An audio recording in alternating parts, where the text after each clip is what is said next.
Let us now talk about how we are going to diagnose a patient with hemophilia. Now we have a patient who is bleeding, a young child with minor bleeds, or a young adult presenting to us, for example, bleeding from the tooth extraction, which is not stopping, or from normal tooth injury. We have a suspicion for some coagulation disorder. What are the labs that are going to help us in arriving at a definitive diagnosis? The hemoglobin is generally low. These patients are anemic because of recurrent bleeding, normocytic normochromic anemia generally. The platelet count will be normal because there is no platelet abnormality. The platelet plug is working perfectly. Platelet plug is perfectly forming. There is no problem with the primary hemostasis. So the platelet count will be normal. The bleeding time, which assesses the platelet function, that will also be perfectly normal.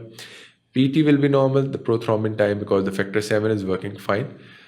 The major abnormality is the APTT, the activated partial thromboplastin time. It is greater than 2 to 3 times the upper normal limit, and this gives us a diagnosis of hemophilia generally, or that basically indicates a problem with the intrinsic pathway. Along with that, the clotting time can be certainly prolonged because the blood takes longer to clot.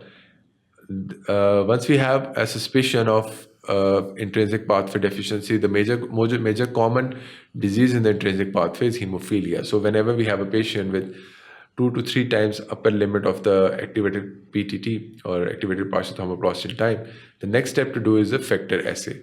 We do factor 8 and factor 9 quantitative assay, and if we find the low levels of the factor, then that can be very much diagnostic for the disease. And to further confirm our diagnosis, we can also do the various types of genetic analysis with the help of karyo analysis, the X chromosome analysis of the patients to look for the genes loci, just as we talked about the F8 gene for the factor 8 and the F9 gene for the factor 9.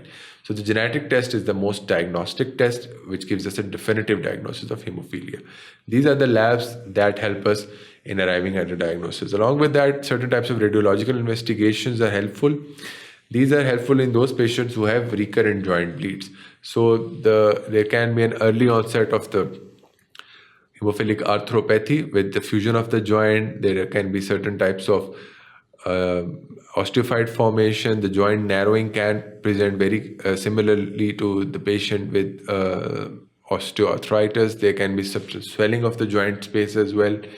And these are helpful to us in slightly adult population who have had recurrent joint bleeding. But the major testing modalities, the diagnostic modalities which we have are the labs, especially the factor, starting off with the activated PTT, then the factor 8 and 9 assay, and afterwards the genetic testing for the factor 8 and 9. These help us in arriving at a definitive diagnosis for the disease.